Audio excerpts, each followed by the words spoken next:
porque al yo escuchar a Nidia compartiendo con nosotros este extracto del gran discurso de aquella marcha a la que acudieron a Washington, se calcula que 250,000 personas, yo tengo un sueño, porque siempre es un buen momento, hermanos y hermanas, me parece a mí, y esto no era parte de lo que iba a decir, fue que mientras la escuchaba a ella, pensaba cuán atinado era su comentario de que la iglesia se une a esta conmemoración y debemos sentir respeto y reverencia y tratar de con nuestras vidas unirnos en nuestros escenarios, aunque nos parezcan a nosotros pequeños, a lo que Dios encarnó en este hombre. Porque en un momento dado, hermanos y hermanas de la historia,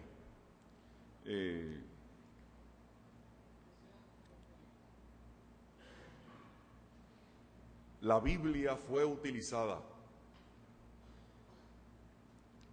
por las autoridades eclesiásticas, vergonzosa y bochornosamente. La Biblia fue utilizada para defender, para refrendar y para darle aprobación a los sistemas, a los distintos sistemas de esclavitud y de sojuzgamiento en el mundo. Por eso es que con este libro, hermanos y hermanas, este libro hay que utilizarlo y hay que abordarlo con temor y con temblor. Y siempre no le puede parecer a usted un ejercicio repetido, y el Señor lo sabe y el Señor me conoce. Siempre tenemos que hacer un alto cuando vamos a tocar este libro, cuando vamos a utilizar este libro. Siempre tenemos que hacer un alto para pedirle al Espíritu Santo que nos dé humildad.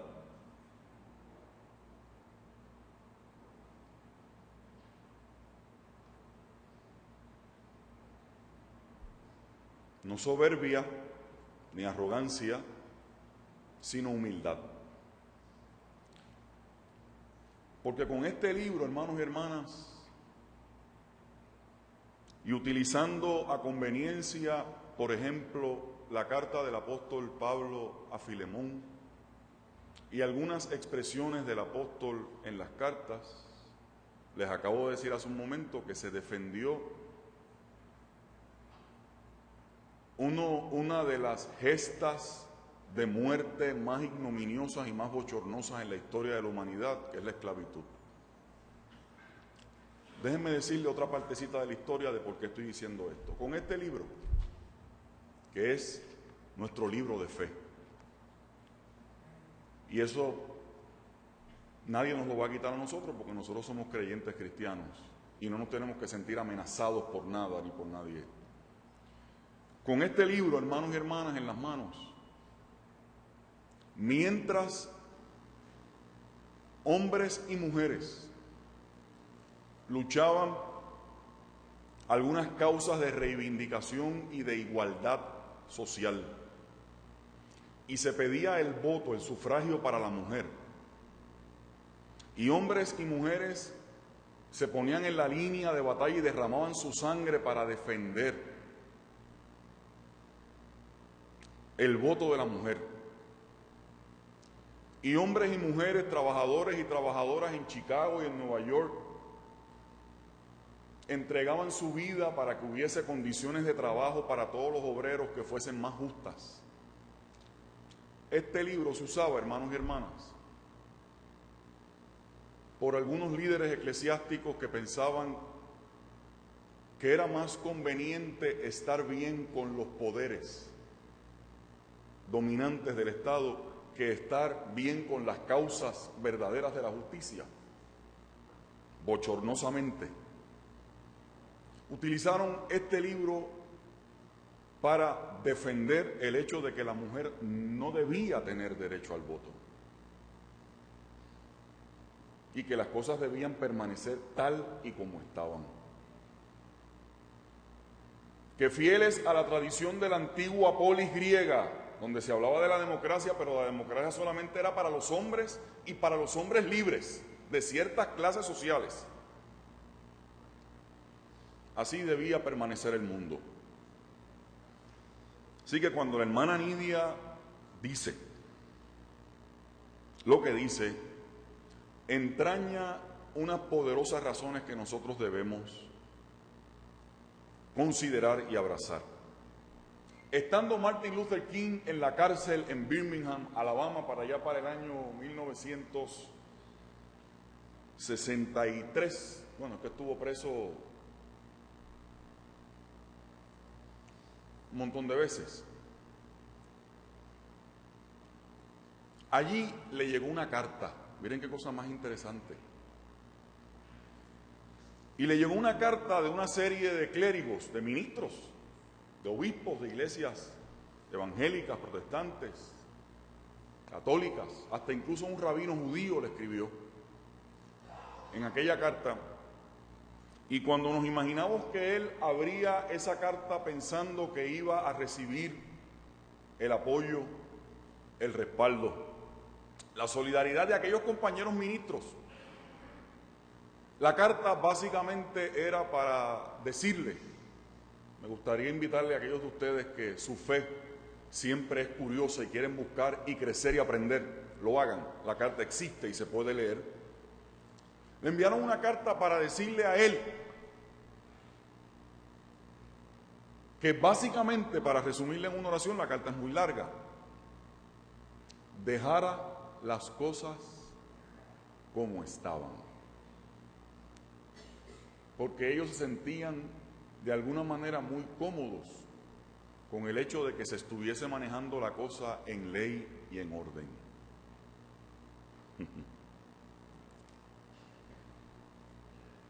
Y Martin Luther King devuelve la carta diciendo, entre muchas otras cosas, que la historia de la humanidad tristemente revela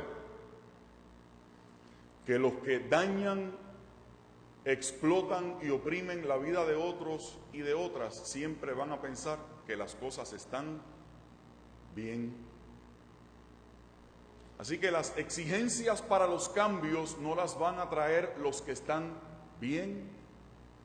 Las exigencias para los cambios las van a exigir aquellos que cultiven la conciencia de que otro mundo es posible.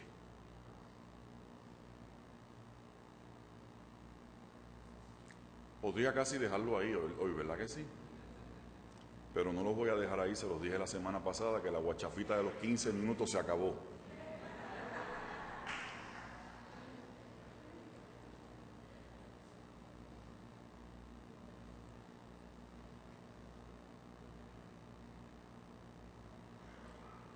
Así que le pedimos al Espíritu de Dios que cada vez que vayamos a tocar este libro, lo hagamos con reverencia y con cuidado. Porque si usamos este libro, no importa lo que nos creamos, cuánto nos creamos que está nuestro pecho inflado porque somos los más valientes, cada vez que usemos este libro, usémoslo con reverencia y con respeto. Porque con este libro, lo que se debe promulgar y predicar es la vida y la vida en abundancia, y no la muerte en tantas de sus manifestaciones. Yo no los quiero cansar, pero yo hoy quisiera hablarles todavía de un texto que tiene que ver con la Navidad. Eso a título, ¿verdad?, de las octavitas extendidas, pero la realidad es que muy seriamente quisiera decir algo que no podía cubrir hace 2 domingos, que fue el Día de Reyes, y en aquel momento no había responsablemente el tiempo para meterle un poquito el diente a esto.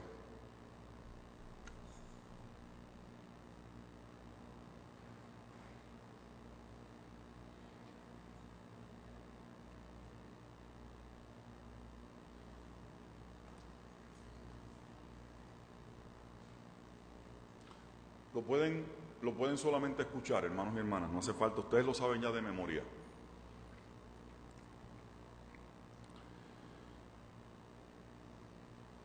Cuando Jesús nació en Belén de Judea, en días del rey Herodes, vinieron del oriente a Jerusalén unos magos,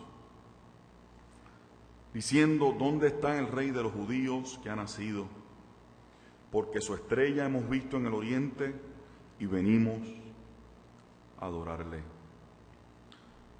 Cuando Jesús nació en Belén de Judea en días del rey Herodes, vinieron del oriente a Jerusalén unos magos, diciendo: ¿dónde está el rey de los judíos que ha nacido?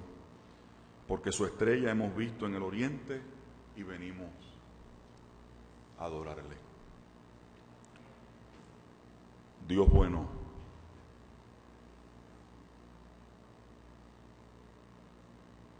Dios de bondad,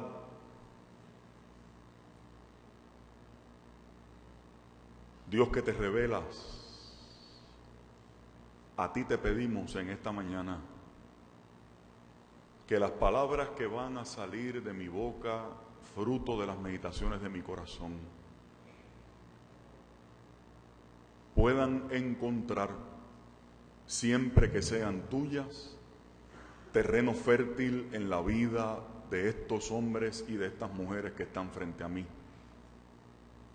a los que amo y a los que me debo, pero sobre todo gente que tú has amado entrañablemente. Ayúdanos, Dios, en el nombre de Jesús. Amén.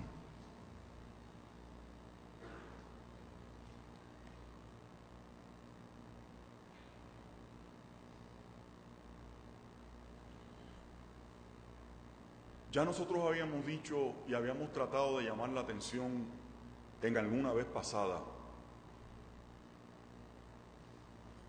del asunto específico que tiene que ver con la manera en que estas personas de las que se nos habla en la historia bíblica, estos magos,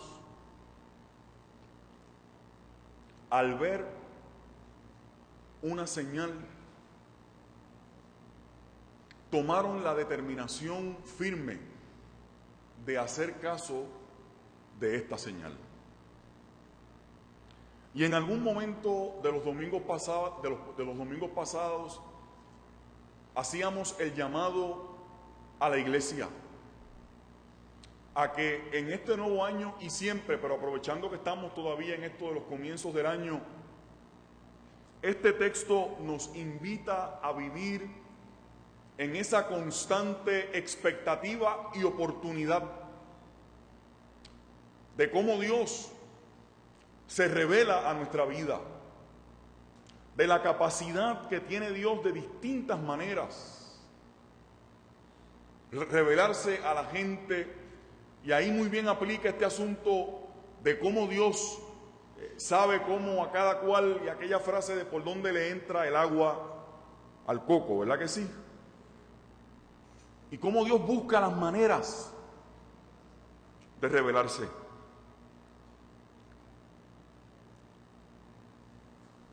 E invitábamos a la iglesia fervientemente, y lo volvemos a hacer en esta mañana,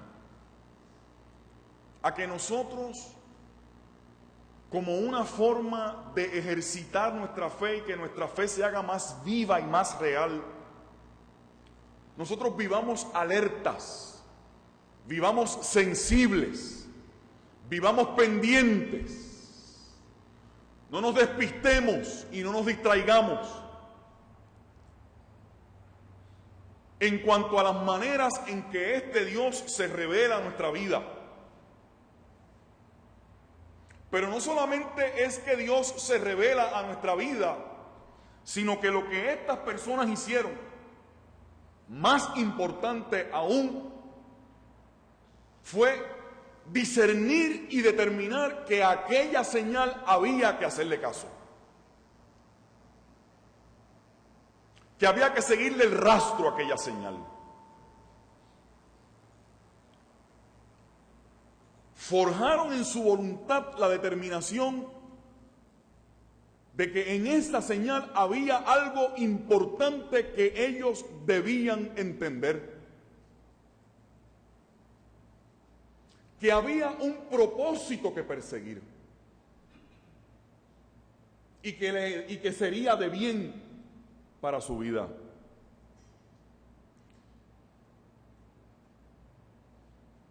Pero eso dicho así, hermanos y hermanas, para mi gusto, como que deja la cosa demasiado incompleta. Y después que dije eso hace 2 domingos,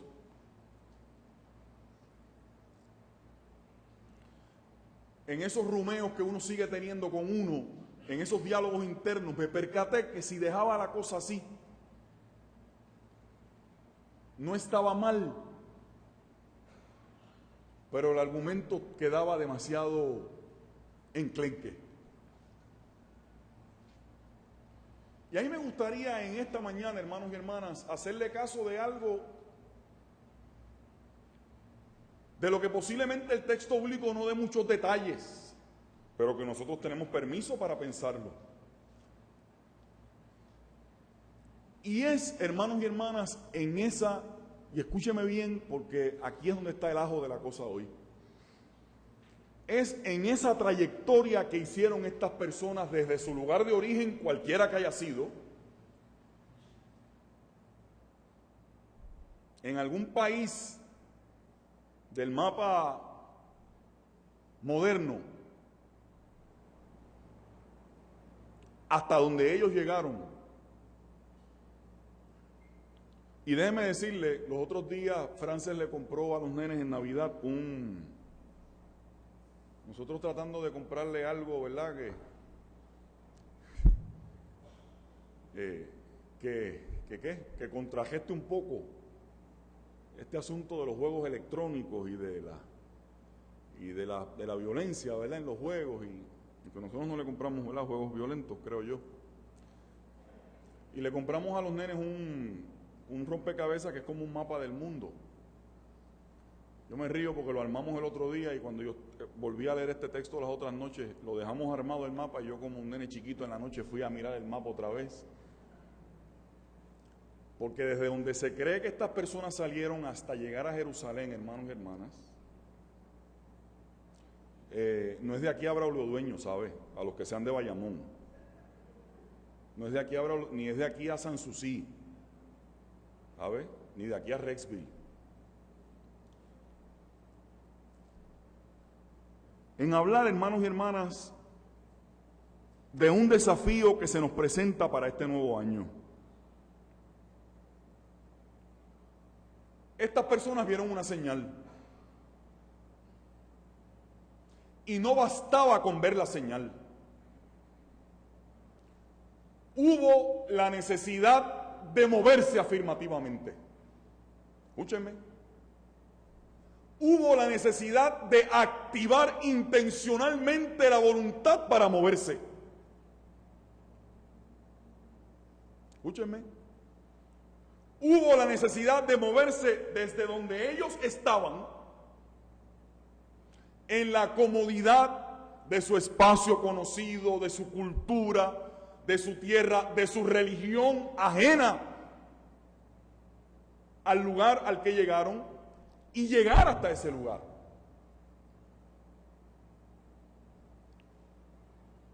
Y yo lo que les quisiera decir en esta mañana, hermanos y hermanas, frente a este año nuevo,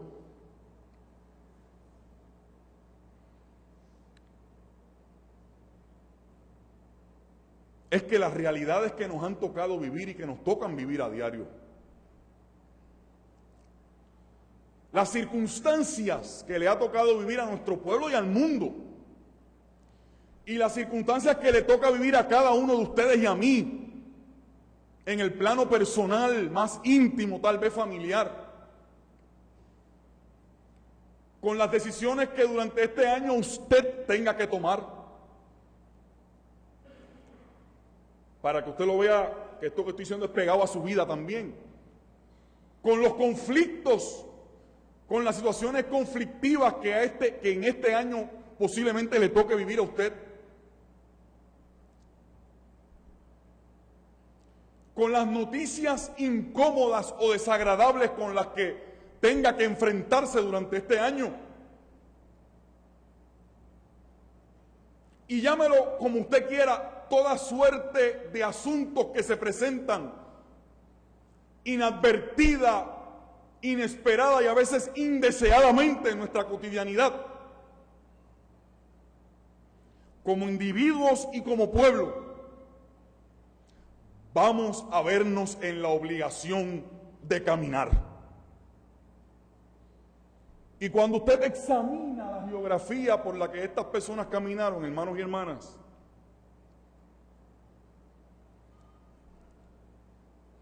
uno de los, ¿cómo es que se llama eso? La nena mía está estudiándolo en estudios sociales y en ciencia en este año.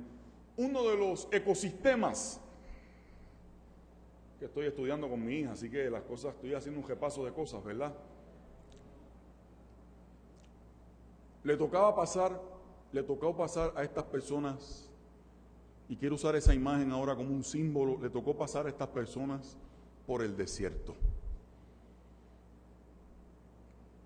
Y yo sé que ahí es que las caras se ponen largas.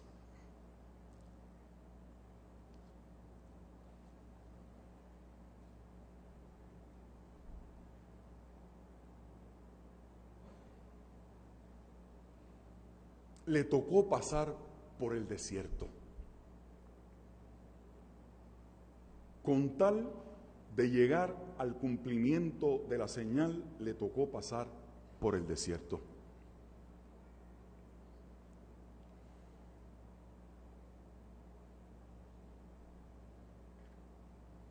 Y cuando yo pensaba en la trayectoria que habían tenido que seguir estas personas para llegar donde llegaron, fíjese por dónde quiero ir. Cuando yo pienso y pensaba en la trayectoria geográfica que tuvieron que atravesar estas personas para llegar donde querían llegar o donde debían llegar, donde aquel propósito más alto que ellos les quería llevar, para cumplir con aquel propósito, con aquella misión, hermanos y hermanas, les tocó pasar por el desierto. Y es, hermanos y hermanas, que tenemos que seguir teniendo claro, yo sé que ustedes lo saben, es un recordatorio, que uno de los asuntos fundamentales de nuestra fe es que inevitable e invariablemente para nosotros alcanzar los propósitos que Dios quiere que alcancemos, para como país y como pueblo alcanzar lo que ustedes y yo querramos, no importa debajo de qué insignia, de qué partido usted votó en las pasadas elecciones. La aspiración de todos y de todas como creyentes en Jesucristo es que queremos vivir en una sociedad más justa, en una sociedad más equilibrada, en una sociedad más balanceada, en una sociedad de salud mental.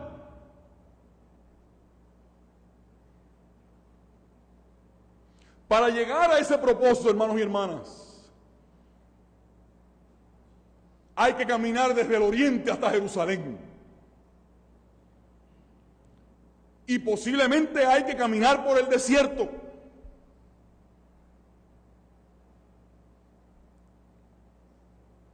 Esa situación de lo colectivo, esa situación que tú estás enfrentando. Esa situación que no deseabas y que posiblemente entiendes que no la merecías ni la buscaste. Cuando nos quedamos siempre en esa matemática ahí, encejados. Y es normal y es justo hacerlo, pero llega un punto que hasta eso mismo te aprisiona. Esa situación que te va a tocar vivir este año, ese momento de crisis, o de pérdida, o de dificultad, o de quebranto, físico o emocional, ese valle de sombras y de lamentos que te ha tocado vivir o que te va a tocar vivir, posiblemente exija de ti, aunque no lo quieras, que tengas que transitar, como a estos le tocó, que tengas que transitar por el desierto.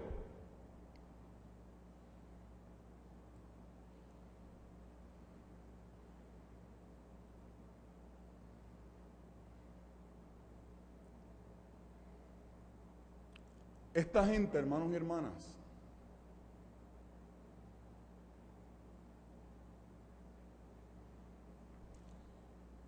esta gente, para llegar donde quisieron llegar y a donde Dios, desde el entendimiento de nuestra fe, a donde Dios le quería llevar, no rehuyeron el desierto.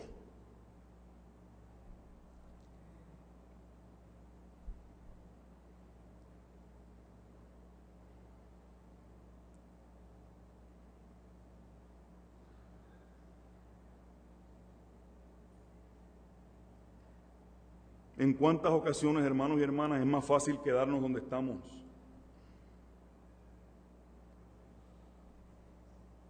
E incluso meter a Dios, que el Señor nos cuide de esto que voy a decir ahora, y su Espíritu nos atalaye.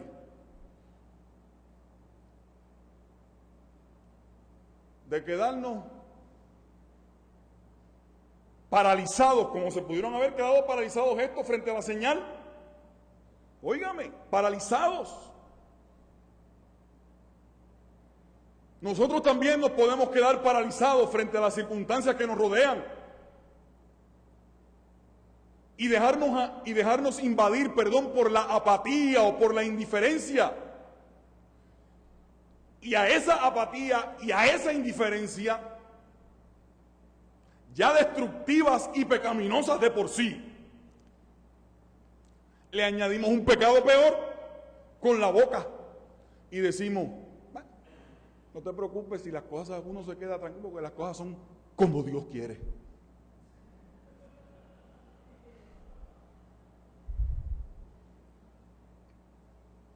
Entonces metemos a Dios en el asunto también de la apatía y de la indiferencia. ¿Cómo que dicen los muchachos? Esa es la linda. Fascina esa frase de los muchachos. Esa es la linda.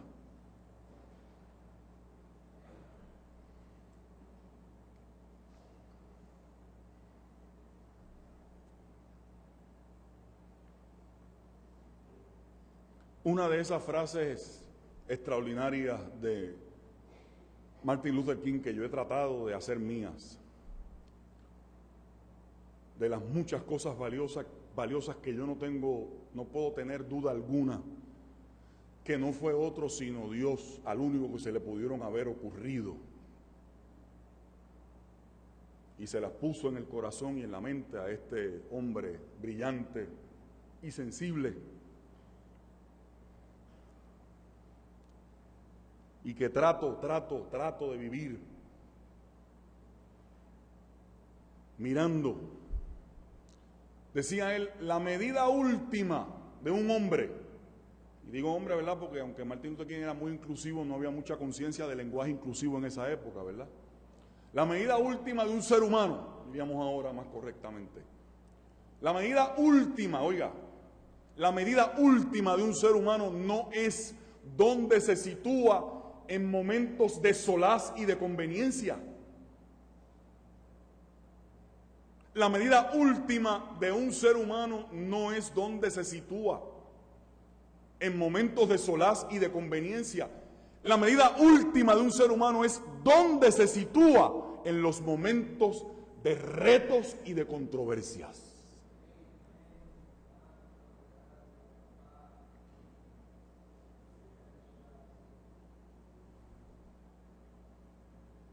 La medida última de un ser humano no es donde se sitúa en los momentos de solaz y de conveniencia.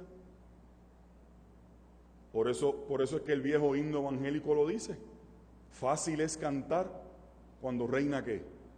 Eso, mire, Esa ha sido otra de esas banderas en mi vida. Cuando yo oía a mis viejos y a mis abuelos cantar eso, a mí yo no sé por qué, pero a mí eso se me metió en la sangre de una forma tan particular. Porque la medida última de un ser humano no es donde se sitúa en los momentos de soledad y de conveniencia. Fácil es cantar cuando reina la paz, ¿pero qué? Pero en el dolor, y usted amplíe eso, ¿verdad? Pero en el conflicto, pero en la dificultad no deseada y no buscada, en la adversidad ardiente, pero en el dolor es mejor cantar. La medida última de un ser humano es donde se sitúa en los momentos de retos y de controversia.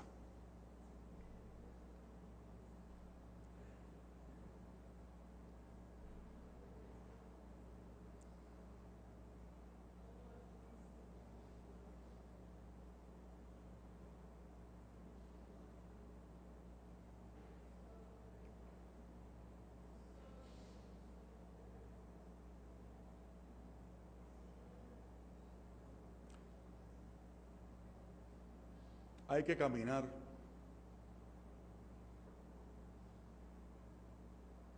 Y para mí, una de las 187.534 razones que tengo para amar y para respetar a mi papá, y les confieso que eso no estaba escrito, es que me acabo de acordar ahora hablando de esto mismo.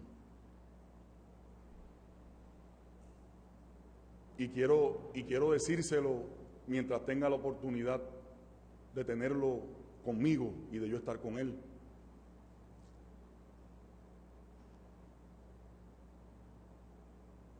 Es que cuando papi era profesor universitario y fueron a buscarlo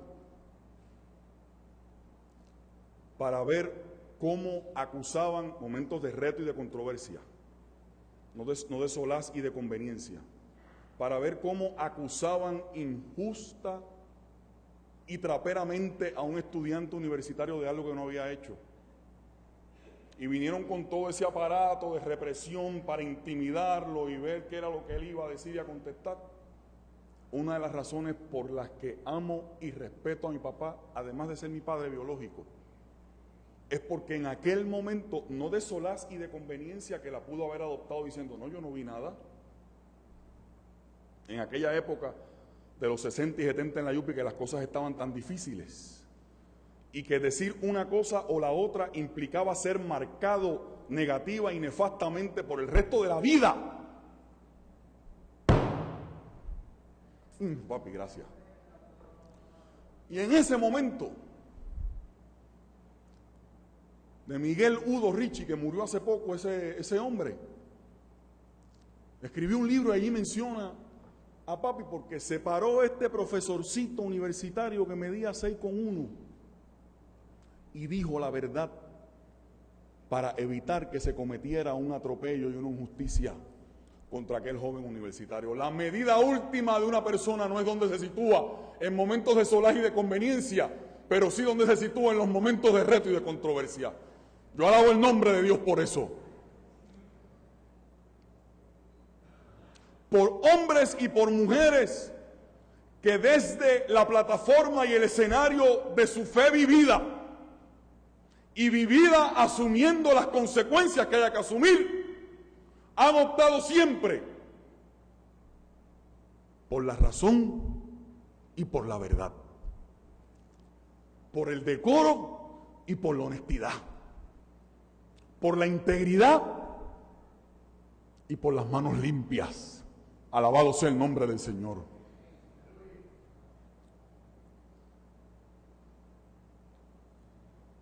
Usted dice, pero ¿y qué tiene que ver eso que usted está diciendo con los magos? Todo.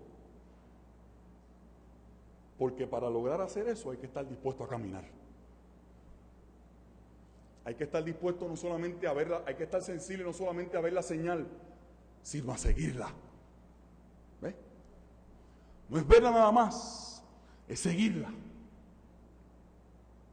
es trabajar por ella, es luchar por el propósito. Y esta gente caminó y caminó y caminó y caminó por el desierto.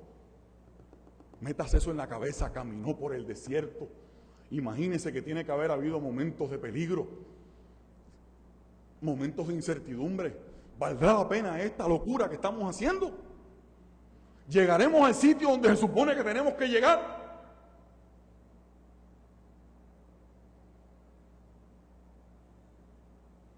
¿Será esto lo que tenemos que hacer?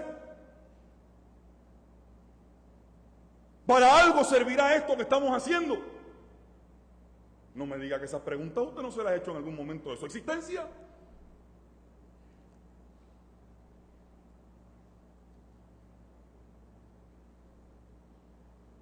Vamos a ser como los magos.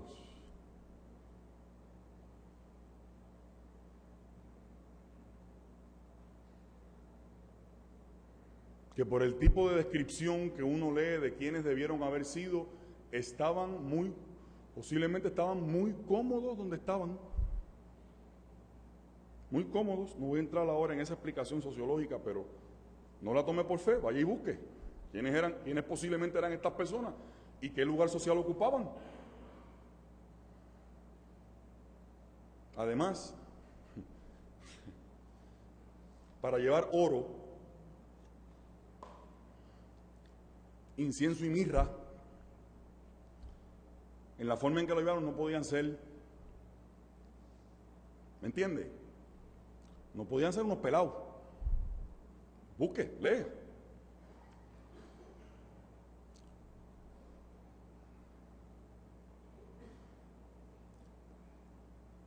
Dejaron la comodidad del balcón.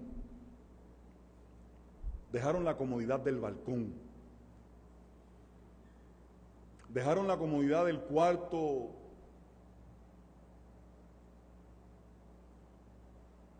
de estudios teóricos importantes, pero lo dejaron porque además de eso había que irse a caminar. Hubo que echarle un poco de polvo a los pies. ¿Me están entendiendo, hermanos? Hubo que echarle un poco de polvo a los pies para llegar donde ellos querían llegar. Y mi única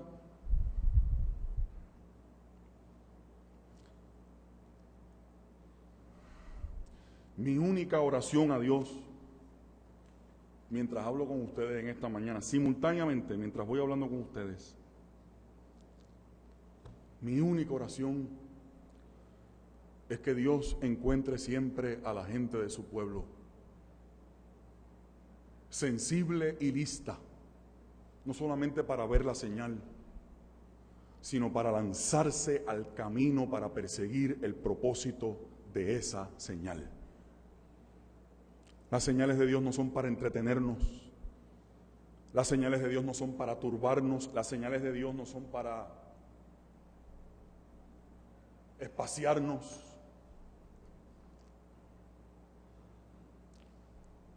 Las señales de Dios son para que busquemos a dónde es que nos quieren llevar. Mi oración a Dios es que tú